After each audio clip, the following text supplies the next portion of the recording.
Vale. Buenas tardes a los que estáis en casa o estáis en Vizcaya, en Guipúzcoa, donde estéis. Buenas tardes y buenas tardes a los que estamos aquí en Vitoria, en el centro asturiano. Gracias por ceder los locales. Bueno, primero me presento a los que no me conozcáis. Es que me está dando el sol aquí, pero bueno, más o menos ahí se ve, ¿no? Si me veis y me escucháis, ¿de casa me escucháis bien? Ricardo, por ejemplo, ¿sí? Vale, perfecto.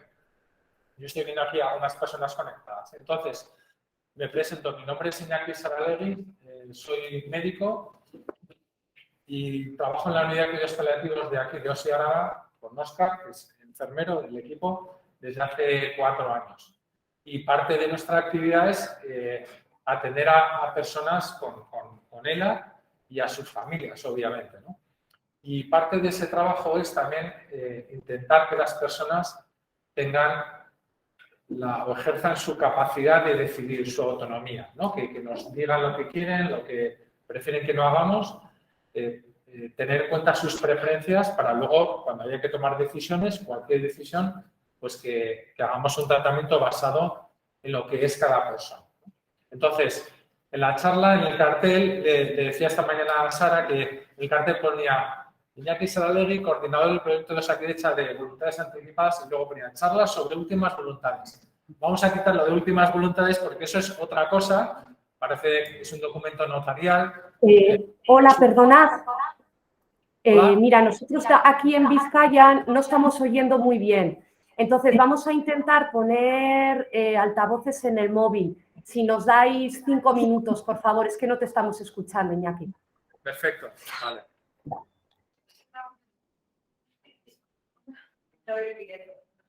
No pasa nada.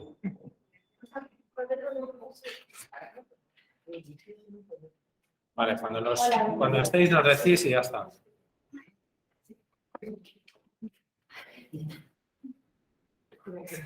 ¿Eh? Ya. Sí, porque si no, con el micrófono no actúa y no sé qué bueno. Es cosa de ellos, ¿eh? Ya. El resto han dicho Los que demás oíais bien, ¿no? sí, han dicho que sí. Vale. Luego le abrimos un chat de escrito. Sí. Para si... A ver... No se le ve a Ricardo, pero... chatear con todos. Vale, si quieres decir, por si alguien quiere escribirles, estamos atentos. Vale. Eso, también tenemos abierto el chat de la conexión. Si alguien quiere escribir algo, lo puede hacer y vemos alguna preguntita que esperamos a los compañeros de Vizcaya. Cuando nos digáis, volvemos a empezar.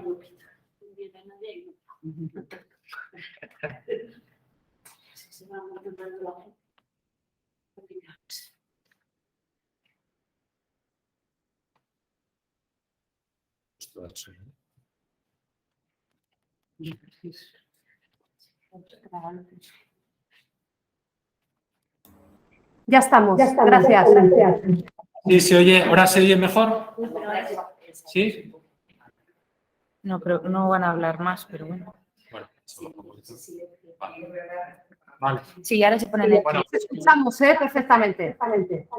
vale, continúo. De todas formas, el que quiera participar, como habéis hecho ahora, el que quiera decir algo, pues abre el micrófono y habla, ¿vale? Yo me quedo aquí quietico, que se me vea un poco y ya está, vale.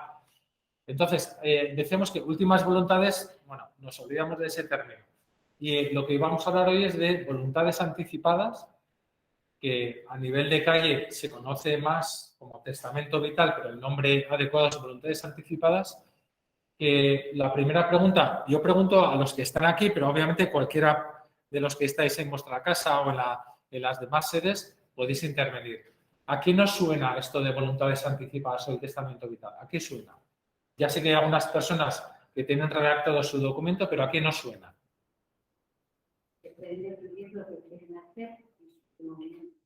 Vale. Por aquí dicen que pueden decidir cuando llegue el último momento o un poco antes o sea. Bueno, más o menos por ahí. ¿Más cosas? ¿A qué suena más? ¿A qué nos suena eso? Sí, algo que tú quieres en ese momento te haga o decir que no quiero que haga. Vale, lo digo. Una persona por aquí dice eso. decir lo que quieres que te hagan y lo que quieres que no te hagan. Vale, entonces, esto ocurre, o intentamos que ocurra siempre, ¿no? Cualquier persona que tiene contacto con el sistema sanitario, lo que hacemos es, bueno, atenderle, proponerle un tratamiento, en algún caso unos cuidados, pero siempre hacer ese tratamiento. Sí, es que se oye todo aquí. Vale, entonces, cualquier persona cuando le proponemos un tratamiento, o sea, operarse de la cadera, tomar un antibiótico, hacer cualquier cirugía, y en personas con esta enfermedad, con ELA, cualquier decisión que se tome, lo que tenemos que hacer es contar con la opinión del paciente, ¿no? Promover su autonomía, que si quiere, porque hay personas que no quieren participar en la toma de decisiones, que nos dicen, bueno, pues eso lo dices a mi mujer o mi hija y que decide a ella. Pero la mayoría de las personas, cada vez más, queremos saber lo que nos pasa, qué puede ocurrir en cualquier enfermedad, y hablaremos hoy de ELA, para que yo pueda tener la información, si es que la quiero, como digo, y con esa información tomar decisiones, ¿no? Luego veremos. Entonces, se trata de eso. Las voluntades anticipadas tratan de promover la autonomía del paciente, ¿no? Que el paciente, si quiere, esté informado, nos vaya diciendo qué es importante para él o para ella, y esto lo tengamos en cuenta en cualquier momento de la vida y también en el final. O sea, que decir que las voluntades anticipadas no es solo para el último momento o el penúltimo, es para toda la vida, es para vivir bien y tratar de morir bien también, ¿no? A veces nos cuesta hablar de la muerte y del morir, pero de una forma natural y sobre todo, claro, si tengo una enfermedad, a lo mejor esto lo tengo más cercano. Y en personas con ELA es una posibilidad que será cuando sea y sabemos cómo puede transcurrir esa enfermedad, más deprisa, más despacio, pero qué situaciones pueden darse. Entonces, cuando se vayan dando esas situaciones, que las hayamos hablado un poquito, ¿eh? Una profesora de Barcelona, Begoña Román, que aconsejo cualquier lectura o vídeo de internet que haya disponible de sus sesiones y conferencias, dice que lo interesante es que la enfermedad nos pille pensados. O cuando ya tengo una enfermedad, que las situaciones que se vayan dando nos pillen pensados. Quiere decir que abordar y pensar y hablar en familia, hablar con la gente que quiero, o en un lugar como hoy, aquí, o en Vizcaya, en Guipúzcoa, de las cosas que pueden ocurrir, es bueno para estar preparados como paciente, como enfermo y también como familiar, cuidador de otras personas, ¿no? Es decir, que no ocurra que cuando surja una situación, una complicación, esto no nos habían hablado, esto no sabía, ¿qué voy a hacer? Pues prepararnos, ¿no? Lo mismo que cuando nosotros en el servicio de cuidados paliativos atendemos a personas que vemos que tienen una enfermedad que va progresando, a veces decimos, bueno, ¿y en casa qué situación tenéis? ¿Cómo estáis? ¿Tienes cama articulada, por ejemplo? ¿Tienes cama articulada? Dice, no, todavía no necesito una cama articulada. Perfecto, pero si piensas un poquito más allá, en vez de llegar el momento cuando a lo mejor no pueda moverme adecuadamente, cuando necesite más ayuda, pues en ese momento, pues en vez de correr, tener las cosas preparadas, ¿eh? Entonces, esto de las voluntades anticipadas se trata de eso, de preguntar, de informar, de hablar con la gente, que esas personas que hacen ese proceso de reflexión tengan una ayuda profesional, para eso estamos nosotros, ¿no? Cualquier médico, enfermera, o trabajador social o psicólogo, con un poquito de formación para que me acompañe a hacer mi plan. La cosa es que cada uno tengamos un plan, ¿vale? Espera, que alguien se une, ya le admito. Vale. Entonces se trata de hacer un plan, ¿vale? Por eso, ese proceso de conversar, de reflexionar, de hacer un plan, ¿no? Como persona, muchas personas como cuidadores de otras, pues piensan un poquito y dicen, bueno, si esto me ocurriese a mí, o lo típico, si he cuidado de mi ama que tiene, o de mi aita que tiene demencia, y he visto me ha hecho pensar, he visto las cosas que me han gustado más, las que me han gustado menos. Si yo tuviera una demencia cuando sea más mayor, pues me gustaría que se hiciera esto no tanto. En base a mi experiencia, pues yo puedo decir lo que sea. Entonces, eso es hacer un plan. ¿Cuándo hay que hacerlo? En cualquier momento. Es verdad que una persona joven, sana, pues igual no se plantea esto. Pero si me ha tocado, como digo, cuidar de alguien cercano, me hace pensar y, ¿por qué no? Aunque tenga 30 años, 35 o 40, hacer un plan, ¿no? Y esto es lo que llamamos la planificación compartida de la atención. Es hacer un plan compartido con mi familia, con la gente que me cuida y demás, y no solo de la asistencia sanitaria de los tratamientos, sino de la atención integral, ¿vale? Planificación compartida de la atención. Y lo veas, un amigo mío lo explica así, por eso he traído esta, lo voy a enseñar a los que están ahí en casa, las muñequitas estas rusas, las matrioscas, aunque ahora cualquier cosa rusa no nos gusta, pero bueno, las muñecas rusas, ¿no? Estas muñequitas. Entonces, vamos a pensar que esta muñeca tiene otras muñecas dentro, ¿no? Entonces, la de fuera es lo que llamamos la planificación compartida de la atención. Reflexionar, venir a una charla, pensar un poquito si esto me ocurriese, cuando esté un poquito peor, qué es lo que quiero, qué es importante para mí ahora y qué creo que será importante cuando la enfermedad o mi vida avance, ¿no? Y está en la parte final, ¿no? ¿Para qué? Para que se haya tenido en cuenta esas preferencias cuando a lo mejor yo no puedo hablar. Si yo puedo hablar y entender y expresar lo que quiero toda mi vida, yo soy el protagonista. Pero aunque pierda la capacidad de hablar, de razonar por una demencia, por una enfermedad que progresa, por la edad avanzada, por algún deterioro cognitivo, quiero seguir siendo protagonista y los que me cuidan quieren que yo siga siendo protagonista, pero para eso me tienen que haber conocido antes. ¿Me explico? Que haya dicho lo que me importa, lo que no. Entonces, esa reflexión primera, general, es la muñeca grande, por así decirlo, lo más importante. Si abro la muñeca, sale la segunda muñeca que está dentro, que es ya decisiones concretas, ¿no? Es decir, vale, yo he hecho una reflexión, he pensado, he hablado con mi familia y demás, y ahora yo ya paso a la segunda parte, que es situaciones concretas, ¿no? Si yo tuviera una demencia como la que tiene mi ama y no come bien, ¿dónde me gustaría estar? En personas con ELA hay situaciones que se pueden dar que es bueno planificar, es bueno pensar por si ocurre en el futuro. Cuando no pueda comer, cuando no pueda tragar bien, ¿qué es lo que quiero que haga? Que se haga una gastrostomía para alimentarme al estómago, o prefiero que no, o me lo voy a pensar, ventilación mecánica con ayuda para respirar bien. Y luego ya, hablando de la parte final de mi vida, cuando esto avance, ¿dónde quiero estar atendido? Si prefiero estar en casa, si es posible, porque igual yo quiero estar en casa hasta el final, pero bueno, pues no tengo las condiciones, los cuidadores, la situación de cada uno es muy particular, pero bueno, son situaciones concretas. Hay personas que dicen, bueno, me gustaría estar hasta el final de mi vida en casa, o dicen, yo sé que el final no quiero ser una carga o sentirme una carga, o prefiero que no sea en casa y prefiero un hospital o una residencia. Bueno, ese tipo de cosas, o cosas tan concretas como, llegado el momento, me gustaría ser donante de órganos cuando fallezca. Ya saben, si no lo explico, por ley, todos los que estamos aquí, todos somos donantes de órganos. Por ley, por haber nacido aquí, todos somos donantes. No hay que hacer nada, por así decirlo. Lo que pasa es que cuando uno fallece, y fallece en condiciones que pueda ser donante, se pregunta a la familia, si la familia autoriza. Pero yo en un documento de voluntades anticipadas puedo decir, llegado el caso, cuando fallezca, me gustaría ser donante de órganos, ¿no?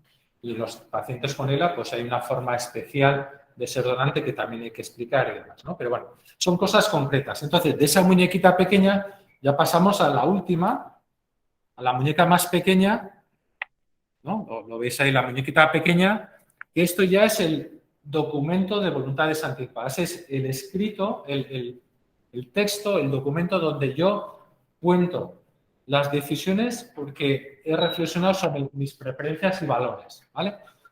Por así decir, nadie va a una tienda de muñecas rusas a comprar, no, la pequeña, nadie me la vende. O sea, esto tenía que ser así. Como no, esto no es lo importante es que esto sea fruto de haber hecho una reflexión previa, de haber tomado ciertas decisiones, ¿no? Y haberlo compartido con la familia, ¿no? Entonces, lo importante es hacer el proceso, parezco mago aquí, como... Lo importante es que la muñeca esté completa, ¿vale? Una sin otra no tiene gracia, ¿no? Se vendería una de un tamaño, otra de otro, la gracia es que uno está dentro de otra. Entonces, esto es lo mismo. Lo importante para nosotros no es hacer y hacer documentos, Porque eso, bueno, podemos hacer hoy aquí, venga, luego nos sentamos y hacemos documentos, lo firmamos y tal. Eso no tiene mucho valor. Seguramente no ayudará mucho luego a tomar decisiones dentro de unos años cuando toque tomarlas, ¿no? Lo importante es promover esa reflexión y que charlas como la de hoy hagan a cada uno en su situación personal de salud o de enfermedad, pues pensar. Entonces, todo esto traído a personas con ELA, ¿qué importancia tiene? Pues muchísima, ¿no? Es bueno para cualquier enfermedad, pero tiene ventajas para todos, y lo explico. Tiene ventajas para la persona enferma, ¿por qué? Porque, bueno, pues es una enfermedad que no hay muchas cosas que podamos controlar, ¿no? Cosas que se nos van de las manos y no puedo controlar y no tengo un tratamiento que haga frenarlo y curarlo, pues sabiendo eso, pues yo quiero controlar ciertas cosas, ¿no? Ser protagonista, ¿no? Y que se sepan, pues eso, que cada uno qué es lo que quiere que se haga, aquello que no, lo que prefiere, lo que le molesta, además, ¿no? Tiene beneficios para la persona enferma, tiene beneficios para la familia, los cuidadores, porque, como decía Begoña, pues que la enfermedad nos pille pensados, que cuando vengan mal dadas ya hayamos anticipado lo que puede pasar, estemos preparados a nivel psicológico, a nivel también un poco de qué ocurre, ¿no? De síntomas, cómo tratar, cómo a quién llamar, de estar un poquito preparados.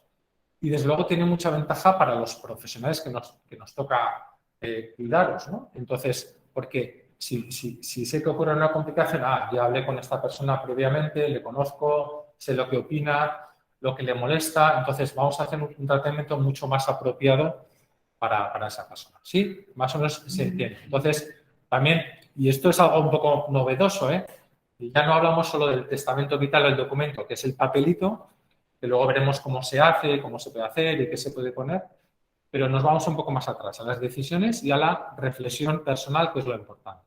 Entonces, cualquiera de los profesionales que estamos por aquí en el cuidado, desde las asociaciones de Adela, en cualquier lugar, los profesionales más sanitarios, pues podemos ayudar a hacer esa reflexión, incluso a hacer un documento de voluntades anticipadas, ¿no? Pero bueno, eso es una oferta que ahí está. Cada uno la coge cuando quiere. Igual yo como persona enferma digo, vale, yo lo he entendido, fenomenal. Yo ya te llamaré, sé que estáis ahí. Cuando tengas esa sensación de, bueno, ahora me gustaría redactar algo, pensar algo, pues te solicito y quiero contar contigo para que me ayudes, ¿vale?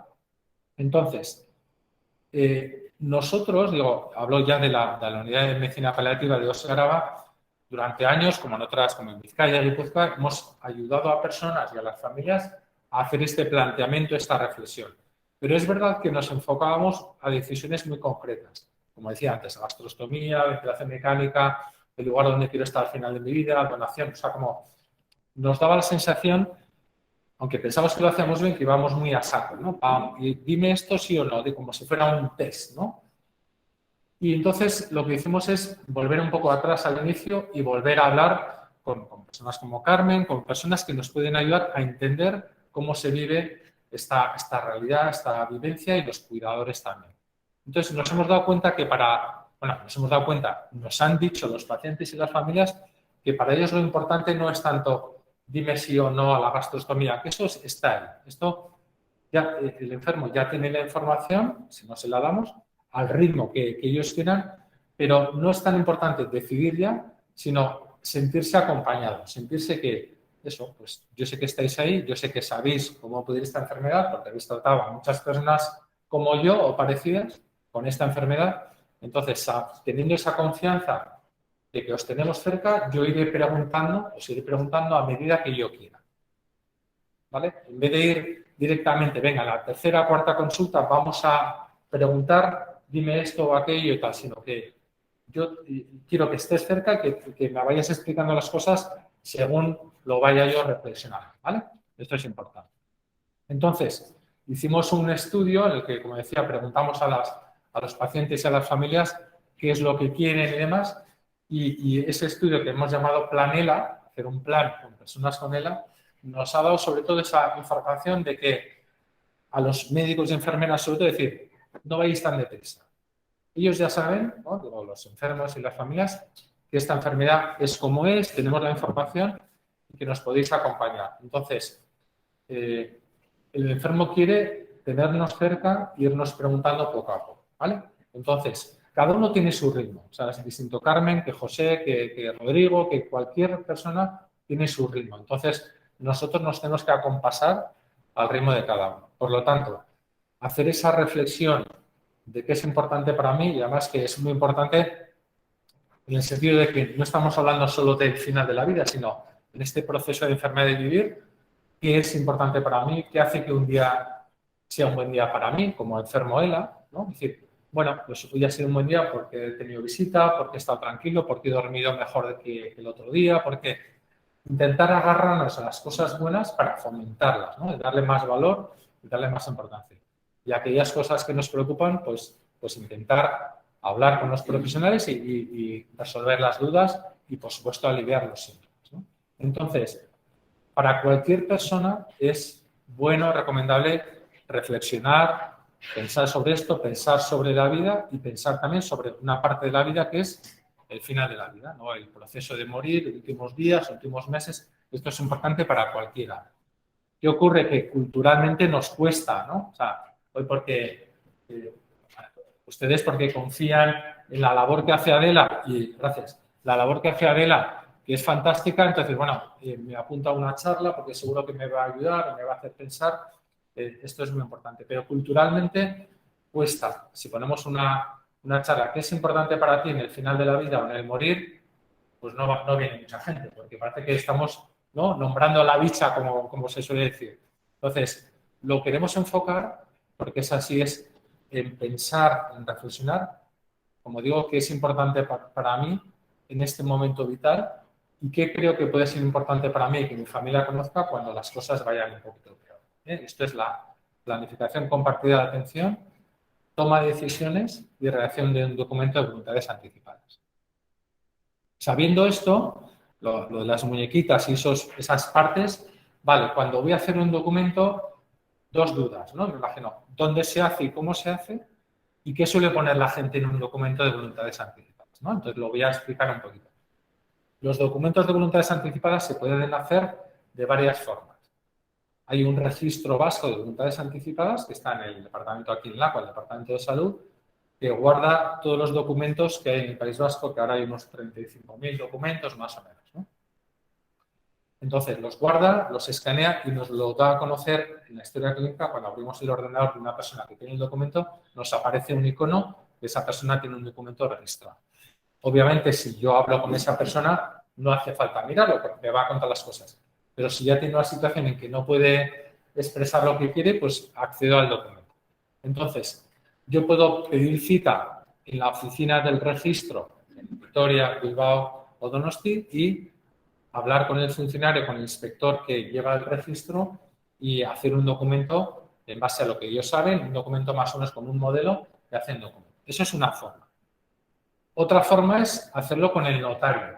También se puede hacer, ¿no? Vamos al notario, hacemos un documento y bueno, se registra.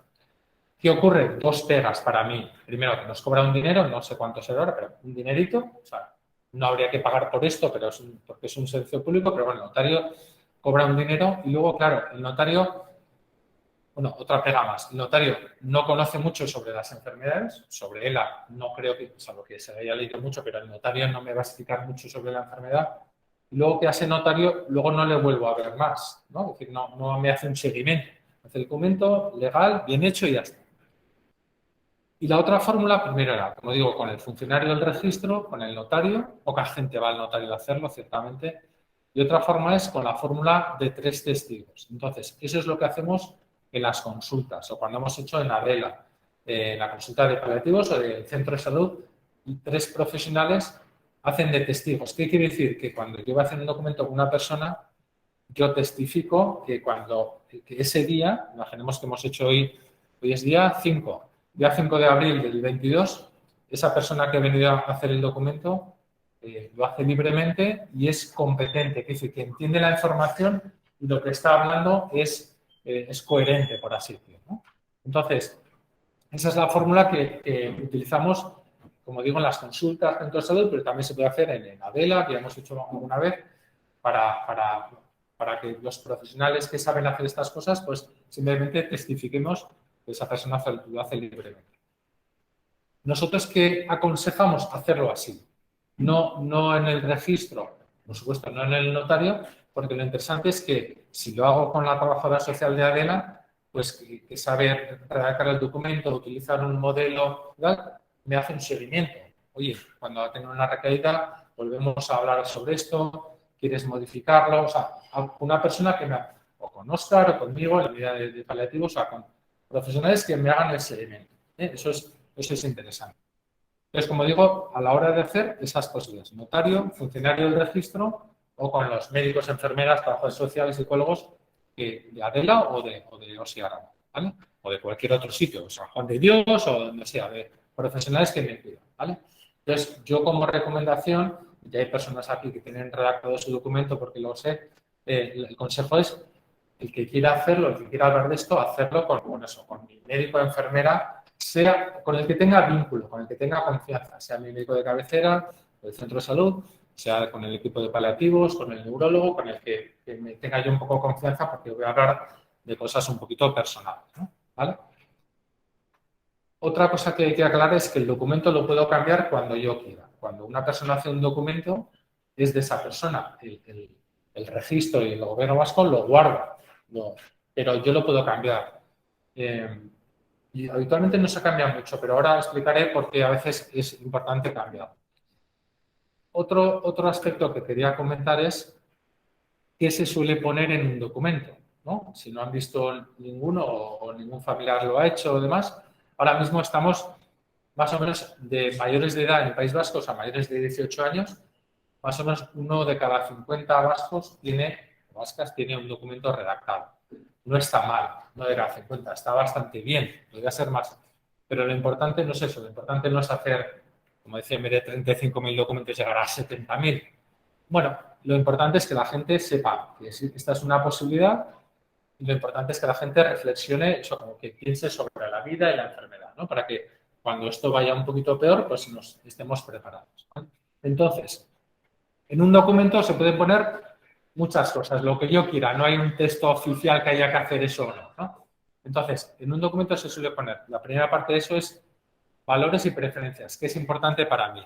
Importante, pues, no tener dolor, no sentirme una carga, estar acompañado, bueno, cualquier cosa, sentirme, estar tranquilo o como mucha gente, yo qué sé, o ir a la huerta o simplemente dar un paseo o que me ayuden para estar un ratito al sol. O sea, lo que me importa a mí, las cosas más superficiales, por así decir, y las cosas más íntimas, ¿no?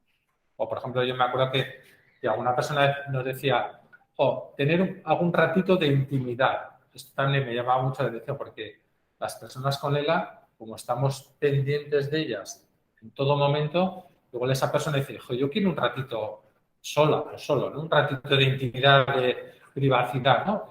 Al fin y al cabo hay que preguntar qué es lo que necesita, lo que valora esa persona más, ¿no? Vale, primero valores y precios. Luego hay situaciones como, podemos decir, líneas rojas. ¿Qué situaciones vitales serían, bueno, consideradas por mí como inaceptables para seguir viviendo, ¿no? Si estuviera en una situación muy deteriorada, necesitase mucha ayuda, no disfrutase de nada, la gente que me está cuidando me conoce y ya no disfruta, pues no quiero que me pongan tratamientos para alargar la vida, ¿no? Un poco ese bloque de no alargues la vida con medicación o tratamientos si estoy en esta situación, esta línea roja, ¿vale? No hablo de la eutanasia, hablo de no alargar, ¿vale? Luego hablaremos de la eutanasia también. La tercera parte sería, sí, ya hablando de final de vida, ¿no? Cuando esto avance, cuando esta situación, pues, bueno, pues eso, ¿dónde prefiero ser atendido? ¿Qué opino de la donación de órganos? Podemos hablar de la sedación, de qué síntomas prefiero no tener o me agobiaría tener, ese tipo de cosas, ¿no? Esa es la tercera parte. Valores, preferencias, líneas rojas, final de vida. Y luego la cuarta parte es nombrar a alguna persona que sea mi representante. Quiere decir, por ley, cuando perdemos la capacidad de decidir, por un accidente, por una hemorragia, por un ictus, por ley nos representa la familia de primer grado, la familia cercana. Esta es la gente que nos representa. pero yo haciendo un documento de voluntades anticipadas puedo denominar, puedo asignar o nombrar a las personas que quiero que me representen. Quiere decir, si algún día pierdo esa capacidad de decidir, he nombrado a mi mujer y a mi hija, he nombrado a mi hermano, he nombrado a un amigo que es enfermero, he nombrado a una persona que en ese momento no es que decida por mí, sino como me conoce bien, como os hablo muchas veces, yo confío en que sea mi voz en ese momento. No es que se haga lo que él opina, porque a lo mejor yo nombro, por ejemplo, a mi hermano como representante y no opinamos lo mismo en estas cuestiones, pero yo sé que él me conoce y me va a respetar y va a hacer lo que yo hubiera elegido, ¿vale? Entonces me da esa tranquilidad de que, bueno, de que hay una persona que vela por mis intereses, por así decirlo, ¿vale? Habitualmente en Euskadi se suelen nombrar una o dos personas y generalmente de la familia, generalmente, ¿no? Pues con los que tenemos más vínculo, pero no tiene por qué, ¿eh? Así como en otros países se suele nombrar un abogado de la asociación, tal, pero bueno, normalmente es una persona de mi entorno más cercano que suele ser a mi familia, ¿no? Entonces, repasando un poco el documento, que además utilizamos un modelo que puede servir para expresar, tiene esas partes. Lo que es importante para mí, las líneas rojas, en qué situaciones sería para mí inaceptable seguir viviendo porque preferiría que no se alargase la vida, situaciones de final de vida ya con una concreción más especial y luego el nombramiento de representante. No es obligatorio nombrar representantes. Hay personas que hacen un documento sin nombrar representantes, pero es muy recomendable. ¿Por qué? Porque en un papel no puedo escribir todo lo que puede pasarme en la vida. Entonces, si ocurre algo que hay dudas que hacer, ahí está mi hermano, que es con el que he hablado, que me conoce y que va a ser mi voz en ese momento, ¿vale? Entonces, como digo, el documento modelo que utilizamos en el País Vasco, como digo, es un modelo, o sea, es una guía para hacer el documento más personalizado. Y lo hicimos después de las 3.000 primeras personas que hicieron documentos, pues veíamos un poco lo que le encajaba a la gente y con eso hemos hecho un modelo que lo hemos ido modificando. De hecho, ahora hemos hecho una actualización para añadir alguna cosa y dentro de esas cosas que se han añadido es el que quiera, también se puede solicitar la eutanasia a través de un documento de voluntades anticipadas. España es el primer país que legisla la eutanasia a través de un documento de voluntades anticipadas. En la práctica serán muy pocos casos. Ya saben que, de hecho, el primer caso, por salió en prensa, el primer caso de eutanasia del País Vasco fue una persona con demencia que ya lo había solicitado a través de ese documento. Entonces, esa es una posibilidad, ¿no? Entonces, el que esté a favor de la eutanasia para cuando no pueda decidir, pues es una forma de solicitarlo. Ya saben que habitualmente las personas que ya han solicitado eutanasia, digo, en toda la sociedad vasca, son personas con capacidad para decidir, menos aquel caso primero, no sé si ha habido alguno más, personas con capacidad para decidir, con la enfermedad que sea, y la entre ellas, que dicen, yo así prefiero no seguir viviendo, me acojo a ese derecho, no quiero seguir sufriendo y solicito que me ayuden para morir con la eutanasia. Pero bueno, no vamos a entrar en disquisiciones ideológicas, morales, tal, pero porque eso daría para 3 charlas más, ¿no? Pero bueno, que sepamos que en el documento, desde el año pasado, también se puede incluir la solicitud de eutanasia para cuando yo tenga una enfermedad o si la tengo y no pueda decidir por mí mismo, ¿vale? Ahí tiene mucha importancia, obviamente, el representante, porque será la persona encargada de solicitarla. Casi digo, si yo tuviera una demencia en el futuro, le digo a mi hermano que en ese caso de demencia avanzada, se puede concretar lo que sea, pues que solicite a los médicos ayuda para que yo fallezca. Y en personas con ELA, normalmente, como no se pierde la capacidad para decidir, sería la persona que libremente elige esa opción. Pero bueno, eso es una información de lo que está ocurriendo en los últimos meses, ¿vale? Entonces, ¿alguna pregunta sobre lo que hemos hablado hasta ahora? ¿Alguna duda? También abrimos micrófonos para los que estáis en casa o estáis en Adela, en Vizcaya, Guipúzcoa. ¿Alguna duda sobre esto? ¿Cuántas personas de aquí tienen redactado un documento de voluntades anticipadas? Sara y yo, Carmen, 3 personas. Vale. ¿Alguien bueno, y digo a los de casa también, si hay alguien que lo tiene o en Vizcaya o Guipúzcoa, si hay alguien más, pues que nos lo cuente. y alguien más, sin tener el documento, había pensado en hacer esto, en hacer este documento. Sí. Sí, ¿y qué nos frena? Por aquí dicen algunas personas que tengo que traducir, ¿Y qué nos frena para hacerlo? ¿El tiempo? ¿Ya lo haré más adelante? No sé cómo se hace o qué es lo que nos frena para hacerlo. Si tenemos la intención de hacerlo, ¿qué es lo que nos impide? Yo esperar y hacerlo un poco más. Aquí me dicen más adelante, cuando sea más mayor. Vale, vale. Vale. También falta información, pues eso, que yo a las personas como usted que dicen, yo lo haría, esto es como, a ver, si yo quiero hacer un seguro de mi casa, un seguro contra incendios, por ejemplo, ¿no?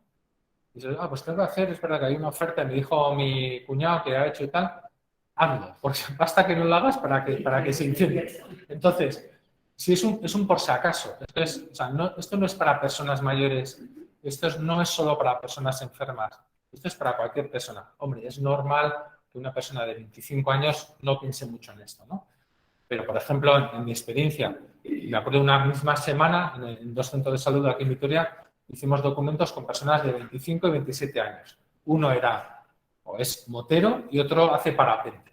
Entonces, los dos tenían esa inquietud de decir, si tengo un accidente y me quedo mal, o sea, que hacéis todo lo posible y me quedo mal, y no hay posibilidad de recuperación, y me quedo en un estado de inconsciencia, pues no me gustaría que se alargase la vida, bueno, ese tipo de cosas. Entonces, bueno, tienen esa motivación, ¿no?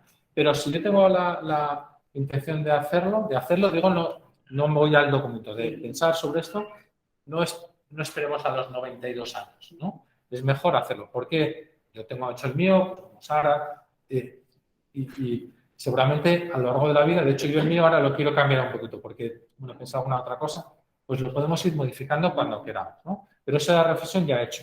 Ya he nombrado a quién quiero, y luego también es muy importante cuando hablaba de la representación, claro, a veces ayuda mucho. Y recuerdo un matrimonio que los dos hicieron sus documentos en Avechuco y tienen 7 hijos. Y yo le decía, a toda la mujer le decía, bueno, ¿y de representantes quién? De usted primero. Luego hablamos con su marido. De usted, pues los 7. Vale. Pues es un poco lío. O sea, puede hacerlo, pero es un poco lío. Para estas cosas yo le suelo decir, pues cuando usted tiene que organizar un viaje o quiere que un hijo le organice un viaje, ¿a quién se lo encarga? Pues a Maya, que busca en internet, pues le digo a Maya porque para organizarme el hotel y el avión es bueno. Si se estropea un enchufe, ¿a quién le llamo? Pues a Aitor, que es muy... Vale, pues para esto, ¿quién es bueno de los hijos? No todos, porque al final, cuando hay que tomar decisiones entre 7, no suele ser muy fácil, ¿no? Uno piensa una cosa, otro es más protector, otro no quiere hablar se retrae. Entonces, yo no le voy a nombrar representante a un hijo o a un hermano que es aprensivo, por ejemplo, que esto no, sino a alguien que, bueno, que tengo confianza y que hablando de estas cosas no se echa atrás, por así decirlo. Bueno, yo asumo, vale, tranquilo, que si algún día tú no puedes decir, yo voy a ser tu voz, ¿no? Te conozco, yo hablaré con los médicos, a ver, si hay dudas de qué hacer, yo voy a hacer lo que tú hubieras hecho porque te conozco, ¿no? Entonces, esto no es para personas mayores y en caso de personas con ELA, yo no lo dejaría para, digo, el que quiera hacerlo, para cuando esté muy mal, no, pues ya voy haciendo, ¿no?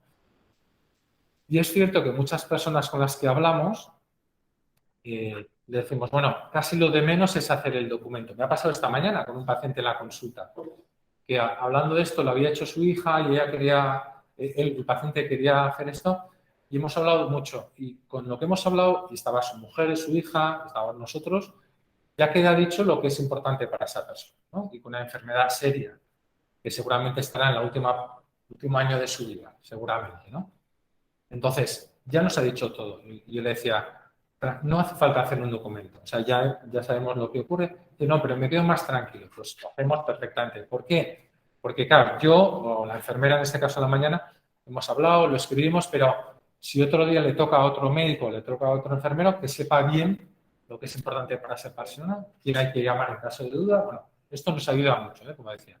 Entonces, no tengamos la idea que es para personas muy mayores o personas muy enfermas o solo para gente que está al final de su vida, sino para cada uno. Y es muy buena a nivel de sociedad, ¿no? Pues pensar estas cosas.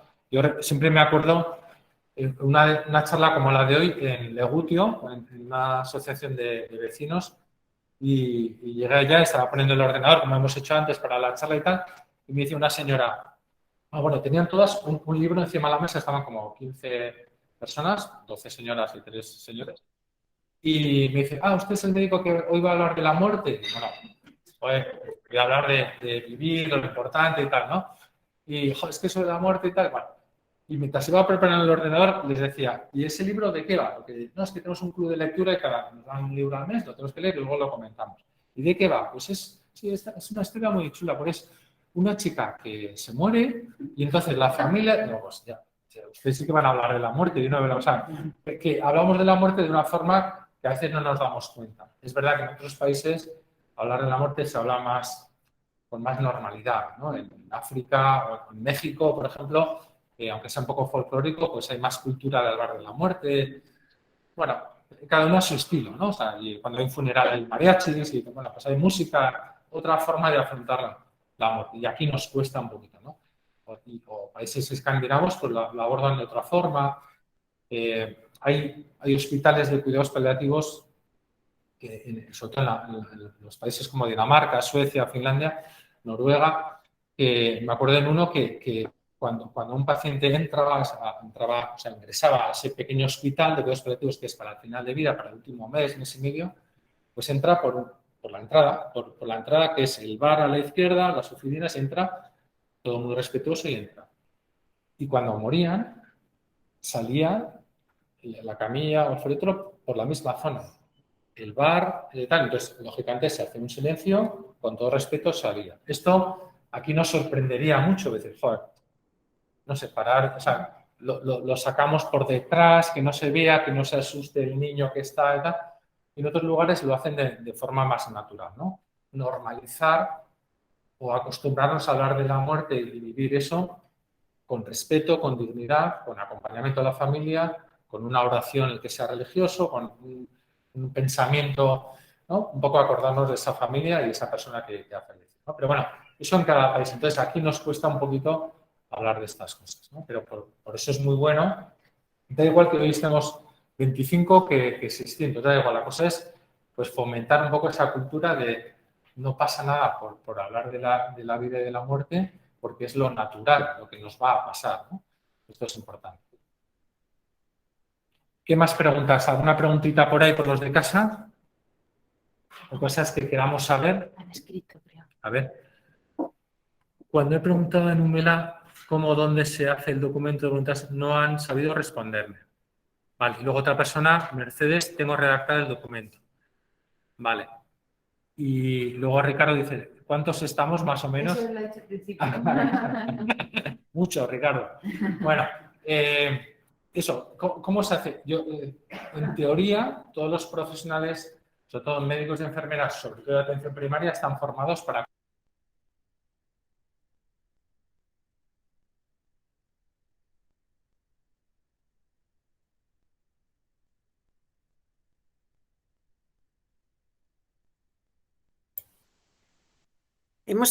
Yo he perdido la conexión, no oigo, no sé los demás. ¿Ahora me oyes? Sí. Sí, ahora sí. Vale, igual le he dado yo algo. Vale, Sí. estaba diciendo, eso, que el cómo se hace, que lo que tratamos es que se haga, como decía, con el profesional con el que tengo vínculos. Si tengo relación con la trabajadora social de Adela, pues que se formen o estén formadas para ayudarme a hacer este proceso. Si tengo vínculo con mi médico de cabecera, pues con el neurólogo, con la persona que me ayude. Pero es verdad que el programa que tenemos en Osakidetza se centra sobre todo en formar al personal de atención primaria, médicos y enfermeras, para hacer esto. En el ámbito residencial también trabajadores sociales y psicólogos. Pero bueno, siendo realista, eso, ocurre que, pues he ido a mi centro de salud y no sabía, mi médico no sabía, porque hay mucho cambio, pero bueno, tenemos que seguir formando. Ahora estamos elaborando un curso también de formación y, por supuesto, lo mismo que hacemos aquí, nos ofrecemos para hacer esta reflexión, incluso ayudar a hacer el documento en Adela también. O sea, que eso ya lo hemos hecho alguna vez. Eso cuando algún socio o alguna familia quiera, pues lo hacemos de mil amores, ¿no? Pero bueno, eso es, entonces, a la pregunta de cómo se hace tal, es, bueno, pregúntale a la gente que te cuida, o no, tu neurólogo, médico de cabecera, médico de paliativos, a ver si sabe hacerlo, ¿no? Y si no, eso también ocurre, pues la segunda vía es la mejor opción, es la de solicitar una cita con el funcionario del Registro Vasco de Voluntades Anticipadas en Bilbao, Donosti o en Vitoria. Eso también está en internet y si no, a través de Adela podemos dar el teléfono. Es verdad, lo hacen muy bien, pero es verdad que eso, que luego a esa persona, Estíbaliz, que es la encargada de aquí, luego no le vuelvo a ver. Entonces, haremos un documento bueno, pero lo ideal es que luego tenga esa continuidad, ¿no? Por eso decimos que es mejor hacerlo con mi enfermero, con mi médico y demás. Vale. Eso, tenéis el micro cerrado y ya está. Más preguntitas o dudas sobre este proceso.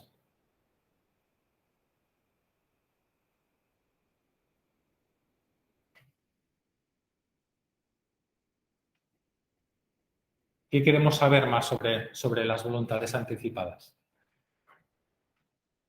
Ese documento, luego, ¿cómo lo puede solicitar la familia? Vale. Aquí me preguntan cómo podría la familia solicitar el documento. A ver, el documento es de la persona que lo hace, ¿no? Y si yo nombro, usted lo hace, ¿no? Y nombra representante a una hija, por ejemplo, ¿no? Entonces, tanto usted como la hija tendrán una copia. Mientras usted pueda hablar, o tú, bueno, te tuteo, mientras tú puedas hablar, es lo que tú digas, pero ahí queda un por si acaso. Imaginemos que dentro de unos años tienes una enfermedad y pierdes esa capacidad de decidir por lo que sea. Entonces, ese documento está en la historia clínica, yo como médico cuando abro veo, y además tu familia me dirá, sobre todo tu representante o tus representantes, oye, que mi madre, mi hermana dijo esto y tal. Entonces, la familia no es que pueda solicitar, es que ya nos aparece en la historia clínica. Y sobre todo el representante tendrá una copia del documento. Vale. Otra cosa que no he dicho, que es importante también para lo del acceso, hay registros de documentos de voluntades anticipadas en cada comunidad autónoma. Euskadi, en Navarra, en la Comunidad Valenciana. Todos los registros están comunicados. Entonces, si yo voy de vacaciones a Soria y tengo mi documento y me pasa algo allá, el médico de Soria puede ver mi documento a través de una red, o sea, solicita el registro, me puedes mirar igual mi familia que está cerca lo proporciona, pero todos los registros están comunicados, o sea, tiene validez en toda España. Vale, eso es importante, porque hay gente que, sobre todo gente jubilada o que puede hacerlo, pues oye, paso 6 meses al año en Benidorm, ¿tengo que hacer otro documento para allá? Pues no es necesario. El médico, hombre, si tengo relación con ese médico de allá en Alicante, pues decir, bueno, que sepas que en el País Vasco tengo redactado un documento. Pero bueno, está accesible para todos, eso también. No en todos los países de Europa, ¿no? En algunos sí, pero no en todos. Pero bueno, será un documento, de hecho, bueno, esto es lo que pide la persona y esta es el representante, ¿vale? Antes cuando... ¿En Internet puedes tener acceso? ¿En Bueno, Internet puedes tener acceso a un documento? a mis documentos sí, a través de la carpeta de salud, a los míos. Sí. La carpeta de salud es esa aplicación que puedo ver el historial, mis informes y demás, ¿no?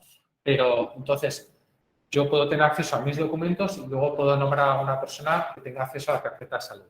Pero yo a través de Internet, carpeta de salud, accedo a mi documento, al mío. ¿Para qué necesito acceder a mi documento si lo tengo en casa en la fotocopia? Pues eso, a veces ocurre que pues eso, me mudo de casa o de ciudad donde lo tenía y tal.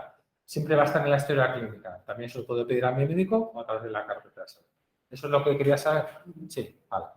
O sea, mi familia, o sea, un primo mío no puede acceder a mi documento. Lo mismo que no puede acceder a mi analítica, es una cosa privada.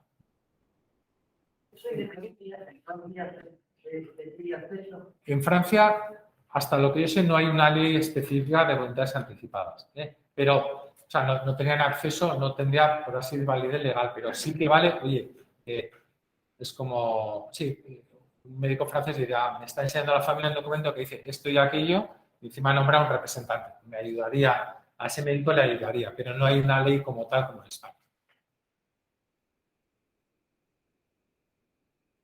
¿Qué más preguntas tenemos por aquí? Por casa, Ricardo, Elizabeth, Adela Vizcaya, Mercedes, Mar. Estos documentos podría pedir que se haga una comunicación no que no Sí. Por aquí me preguntan, ¿tu nombre cómo es?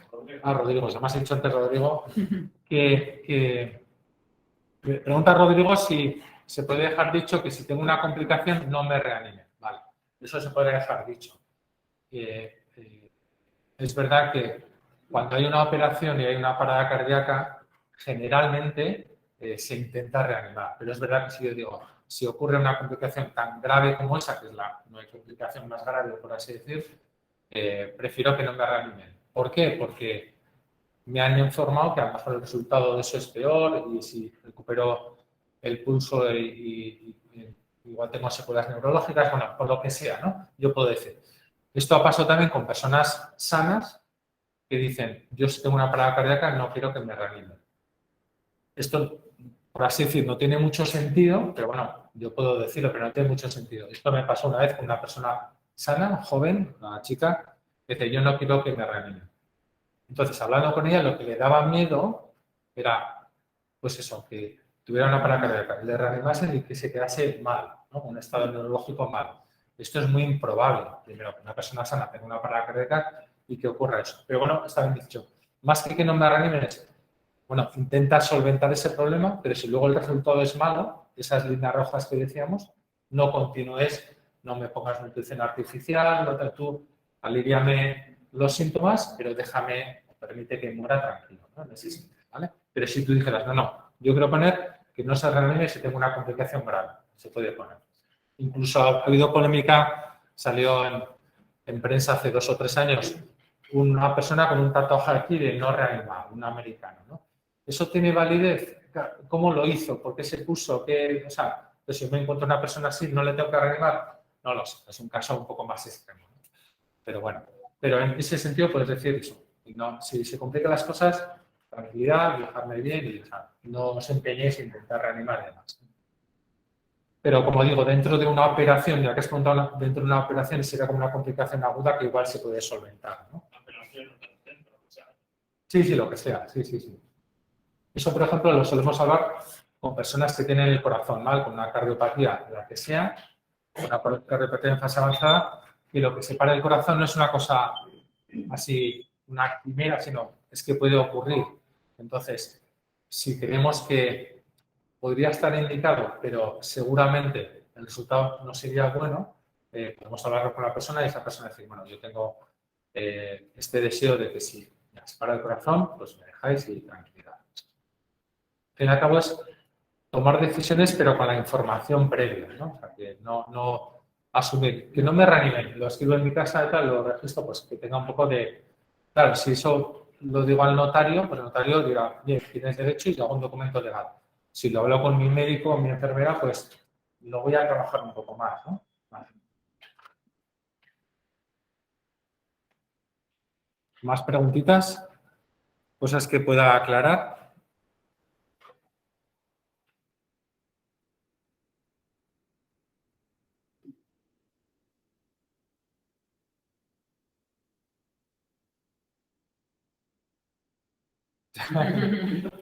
Lo he dejado claro, tampoco quería meter muchos conceptos, pero un poco eso, repasando lo importante que es, mientras a alguien se le ocurra alguna pregunta, además preguntar con total libertad, que aquí no sabemos más que nadie.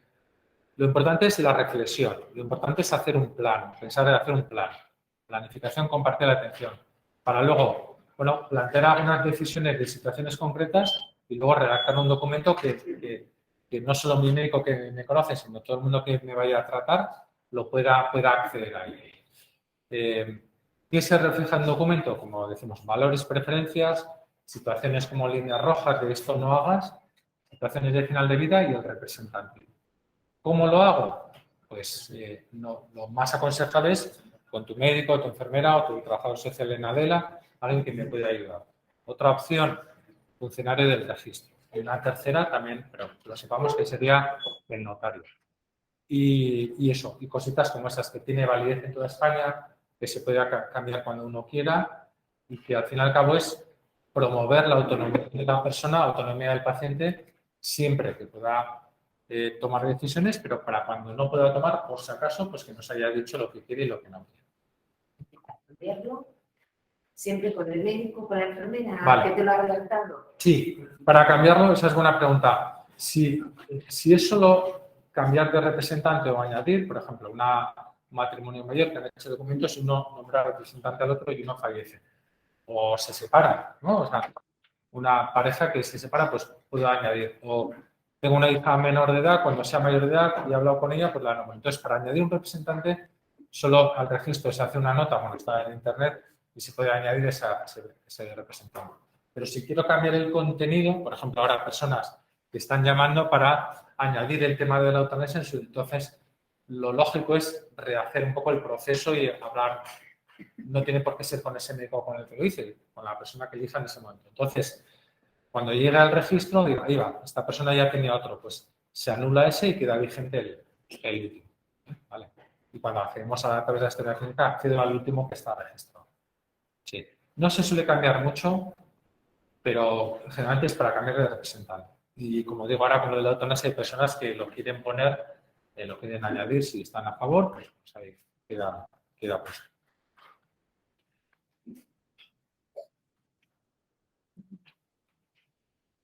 Más preguntas. No sé si era un poco lo que querían saber, un poco las expectativas. Y son nosotros desde la unidad de medicina paliativa de Osegaba estamos encantados de colaborar y de si alguien quiere, dice, mira, prefiero no en la consulta, lo podemos hacer en Adela, también un poco dar formación para que podáis hacerlo vosotros con los asociados como parte de los servicios que hace Adela, ¿no? Que yo creo que es una cosa importante, ¿no?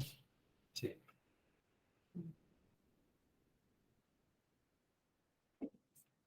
Iba a hacer una pregunta ahora de las personas que no tienen hecho documentos, a la mayoría, ¿qué personas elegiríamos como representantes? No digo el nombre porque no voy a conocer, pero ¿qué relación con esa persona? Si nos imaginamos hacer un plan y un documento, ¿quién elegiríamos como representante?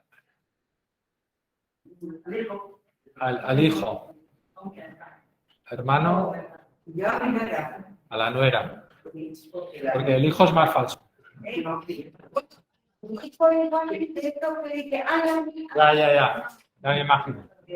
pero es que hay que hablar obviamente que más tarde, más temprano, Sí. está todo el mismo como, mira, mi nieta era chiquitina, 5 años, y se murió mi cuñado. Ya. Y dijo tu madre, no, yo la llevo hasta la otra, está tranquilo. Claro, yo muchos de mi madre, el día anterior, está tranquilo, pero oye, Ya, se acostumbrará. Sí. no, la niña entonces no comprendía, pero bueno, ella no preguntó nada, Sí. tuvo pendiente de eso, entonces hay veces que hay que afrontar Sí. las cosas como... Y usted elegiría a la nuera. Como... ¿Pero qué decías? El hijo. mayor. El hijo mayor. Vale. Mujer e hijos. El hijo. En general, casi todos, por lo que vemos, hablen de la familia. Sí. Pero eso, puede ser un amigo o tal, ¿no? Vale. No lo he dicho porque hoy estamos hablando de personas con ELA, pero esto también tiene mucha importancia para personas con problemas de salud mental. Porque, claro, esas personas, yo que soy una persona esquizofrénica o maníaco-depresiva, ya no tanto les importa el final de la vida, sino que en algún momento de su vida que tenga un brote, que tenga una pérdida de la capacidad de decidir, pues en ese momento, ¿quién quiero que me represente? ¿Qué es lo que me importa? Pues me gustaría, si tenéis que ingresar, que sea en este sitio, este equipo tengo confianza, esos ingresos forzosos o no voluntarios, por así decir, pues bueno, hablar un poco de esas cosas. Y no es tanto para final de vida, sino para situaciones de incapacidad transitoria, ¿no? O sea, que cada vez está teniendo más auge el hablar de estas cosas.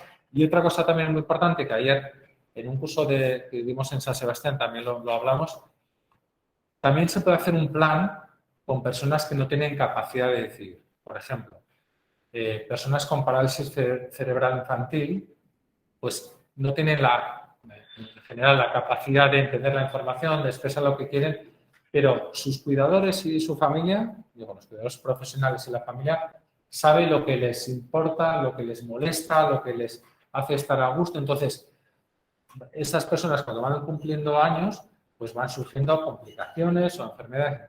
Y sus padres, a veces, claro, se hacen mayores y algunos fallecen y ya, entonces a esos padres les preocupa cómo se va a tratar a esos hijos cuando vayan cumpliendo años, cuando surjan esas complicaciones, ¿no? Entonces, hacer un plan para esas personas con los cuidadores y los familiares es muy importante para también prepararnos. Y puramente esa persona no puede hacer un documento de voluntades porque no tiene la capacidad, pero sí podemos hacer la muñeca grande, por así decirlo, ¿no? y la mediana, lo de fuera.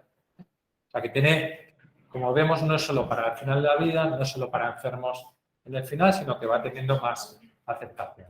Y para personas con ELA, sin duda, como digo antes, que nosotros pensamos que lo hacíamos bien porque les llevábamos a tomar decisiones o les acompañamos, pues hay que venirse un poquito atrás y decir, bueno, como persona con ELA, ahí estamos, sabes que tenemos la información, que te podemos acompañar y que cuando nos quieras preguntar te vamos a informar, ¿eh? En vez de dime para la próxima consulta, esto sí, esto no, esto sí, esto no, ¿vale?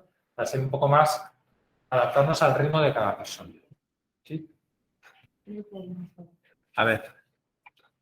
¿Existiría algún documento de alguna persona en concreto, personas sin nombres, por supuesto, que pudieran ser inspiradores sobre qué se plantean otras personas, en qué circunstancias lo hacen, por ejemplo?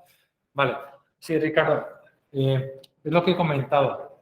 El modelo, o sea, el documento es libre, o sea, cada uno puede escribir lo que quiera, pero claro, cuando hacemos un documento con una persona, decir, bueno, ¿y los demás qué han puesto o qué se suele poner? Pues eso, para eso utilizamos un modelo que hemos actualizado ahora, digo en Osakidetza, que es un modelo para, oye, mira, de estos, como digo, esas partes, valores, situaciones de límite de no me gustaría alargar, situaciones de final de vida y luego nombramiento de representante.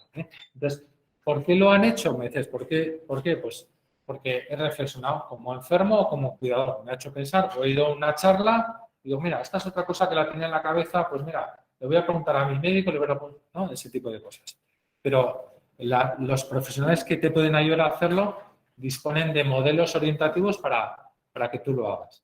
Sí que es verdad que hay personas, me acuerdo hace unos meses, aquí en Vitoria, un profesor de instituto, profesor de literatura, decía, yo quiero redactar el mío, o sea, ya he visto un poco, pero yo voy a redactar el mío. O sea, eso vale, ¿eh? Que cada uno puede poner lo que quiera, pero, hombre, normalmente cuando hacemos un documento así, queremos saber qué se suele poner, ¿no? Y qué puedo elegir y demás. Quizá él quiera, no sé, me imagino, igual quiere investigar un poquillo por internet si hay algún modelo para que lo vaya pensando en casa Sí. o tiene que ponerse ya en contacto con vosotros para... No. Yo el modelo que utilizamos lo puedo pasar a Adela para que veáis Vale. un poco el estilo y lo distribuís y, bueno, pero es un modelo, ¿eh? O sea, luego cada uno, Sí. porque ahí también está lo de la eutanasia y digo, no, yo estoy en contra de la eutanasia, no, se quita. A esta frase no me gusta, la cambio. Sí, lo que pasa es que hemos lo actualizado ahora. Hace, bueno, no sé cuándo te lo pase, pero... Sí, vale. Sí, ¿decís? No sé si era... Me digo con el altavoz. Hola, perdonad. Sí. Iñaki, mira, nosotros vamos Sí. a aprovechar que tenemos aquí al doctor Julio Gómez para, Sí. bueno, pues para establecer también un momento de diálogo con las personas que están aquí en Vizcaya. Sí. Entonces, bueno, Perfecto. Muy agradecerte bien. lo expuesto y nosotros ya nos vamos a salir del momento para poder estar aquí y charlar con Julio. Vale, un abrazo para Julio y para todos los demás. Vale, gracias. Vale. Entonces, eso, el modelo que yo le pasé a Sara en noviembre, o sea, ahora lo hemos retocado un poco, pero vale, es decir, como modelo para saber un poco lo que se suele poner, se vale. Sí.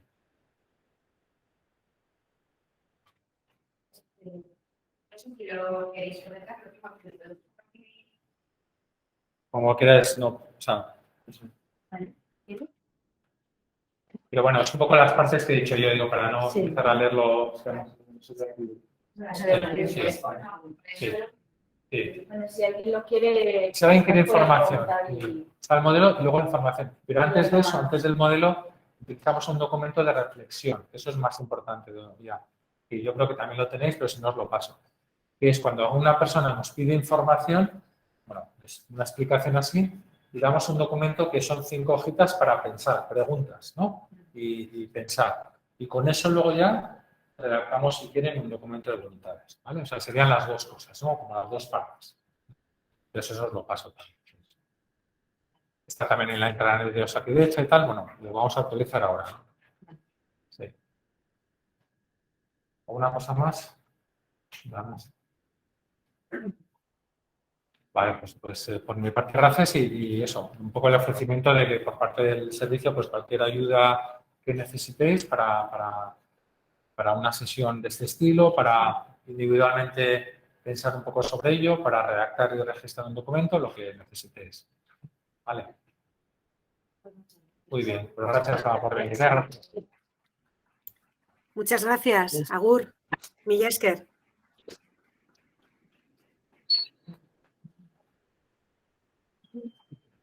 Pues si nadie dice nada, creo que se han ido ya yendo. Sí. Le damos a quitar de grabar. Yo quería daros las gracias. No sé si se me Vale. oye. Sí, Elizabeth. Sí. Sí, muchas gracias. Bueno, gracias. A ti. Es que me pasa. Voy a quitarlo de grabar. Creo que está escribiendo Ricardo.